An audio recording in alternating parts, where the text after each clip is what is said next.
மருத்துவமனை 2 ஆட்சியாளர்களும் ஆட்சி கொடுத்துருக்காங்க. அது டிலே ஆகிட்டே இருக்குது. இந்த ஆட்சியிலேயாச்சும் மாறி மாறி 2 பேரும் குற்றம் சொல்லிக்கிட்டே தான் இருந்தாங்களே தவிர்த்து யாருமே ஆக்கப்பூர்வமான பணிகளை செய்யலை. கண்டிப்பாக முதல்வரும் வந்து இந்த பணிகளை முடக்கி விட்டு சீக்கிரம் முடிவடைந்து அதுக்கு தேவையான இந்த கல்லூரிகளும் வெளியிலேருந்து நிறைய இப்போ ராமநாதபுரத்துலேருந்து மருத்துவக் கல்லூரி இருக்குது, அனைத்தும் இங்கே மாற்றப்பட்டு விரைவில் அதை செயல்படுத்தும் வடிவத்தை முதல்வரும் முடக்கி விட்டுள்ளார். மாற்றி மாற்றி அவங்க சொல்கிறதும், அப்புறம் அதிமுக வந்து திமுக சொல்கிறதும், அப்புறம் திமுக வந்து பாஜக சொல்கிறதும் மாற்றி மாற்றி சொல்லிட்டு இருக்காங்களே தவிர்த்து எனக்கு தெரிஞ்சு ஒரு 8-9 வருஷம் ஆச்சு. 9 வருஷமாக கட்டப்படும் ஒரு கல்லூரி, இதில் ஒரு பெரிய டேம் கூட கட்டி முடிச்சிருக்கலாம். ஒரு கல்லூரி கட்டுறதுக்கு 9 வருஷமாக இவங்க எல்லாம் சுற்றி என்ன பண்ணிட்டு இருக்காங்கன்னு தெரியல.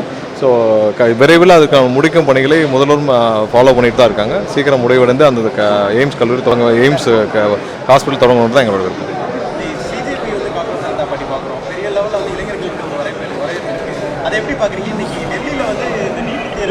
அது ஒன்றிய அரசு மீது உள்ள வெறுப்பு, ஒன்றிய அரசு மீது உள்ள அதிருப்தி அதை காட்டுது. ஏன்னா இந்த நீட்டு கொண்டு வரப்பட்டதுலேருந்து இன்றைக்கி பெரிய அளவில் அவங்க வந்து டெல்லியில் போராட்டம் பண்ணியிருக்காங்க.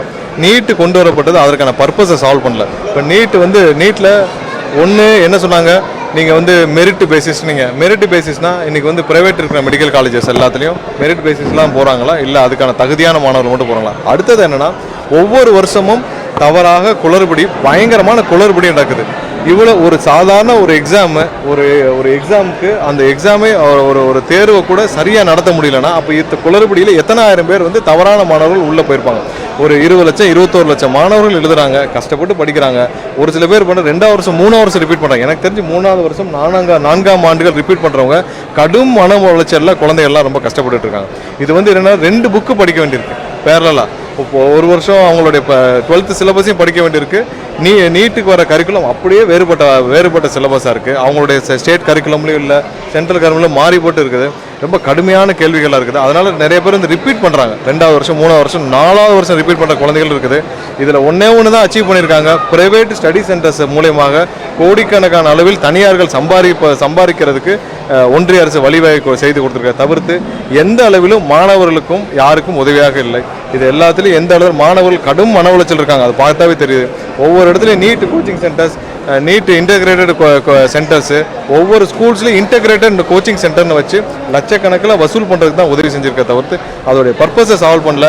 குவாலிட்டி வந்து உருவாக்குறோன்னு சொல்லிட்டு கண்டிப்பாக மாணவர்களுக்கும் பெற்றோர்களுக்கும் அதிகப்படியான செலவுகளையும் அதிகப்படியான மன உளைச்சல் தான் கொடுத்துருக்கு. இதில் இந்த முறைகேடுகள் வந்து ரொம்ப கேவலமான விஷயம். இவ்வளோ பெரிய ஒரு அரசு டிஜிட்டலுங்கிறீங்க, நீங்கள் 10 வருஷமாக மோடி அரசு வந்து டிஜிட்டலுங்கிறீங்க.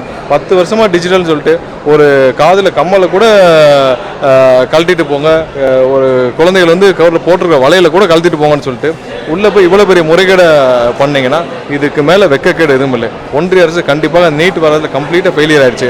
பழைய மாடலுக்கே அனுமதிக்க வேண்டும். இவர்கள் வந்து இந்த நீட்டுனால எந்த பர்பஸும் எதுவுமே சால்வ் ஆகவில்லை. 110 மார்க் எடுத்தவங்களும் சேர முடியுன்ற அதுக்கப்புறம் இதில் என்ன குவாலிட்டி உங்களுக்கு இருக்குது? 110 பேசிக் மார்க்கு மினிமம் மார்க் எடுத்தவங்களும் தனியார் கல்லூரியில் பணம் கொடுத்து சேரலும்னு உங்களுக்கு வந்து இங்கே வந்து நீங்கள் வந்து அனுமதிக்கும் பொழுது இதில் என்ன அப்புறம் குவாலிட்டி இருக்குது? அதுக்கு எங்கள் முன்னாடி இருந்த நம்ம சிலபஸ்லேயே வந்து அதிகப்படியான மார்க் எடுத்த மாணவர்களை அந்தந்த மாநிலங்களே வச்சு கவுன்சிலிங் வச்சு சேர்த்துருந்தாங்களே. 2க்கும் பெரிய மாறுதல் இல்லையா? இது வந்து ஒரு தவறான ஒரு நடைமுறை ஆயிடுச்சு. இதன் மூலமாக பெற்றோருக்கும் குழந்தைகளுக்கும் மன உளைச்சலும் செலவுகளும் தனியார் சம்பாதிக்கிறவங்க மட்டும்தான் வழிவகை செஞ்சு கொடுக்கு. நிறைய ஃப்ராட்லண்ட்டும் இருக்குது. பிளே ஸ்டோர் மற்றும் ஆப் ஸ்டோரில் இருந்து பாலிமர் செயலியை QR கோடு மூலம் பதிவிறக்கம் செய்யுங்கள். செய்திகளை உடனுக்குடன் பெறுங்கள்.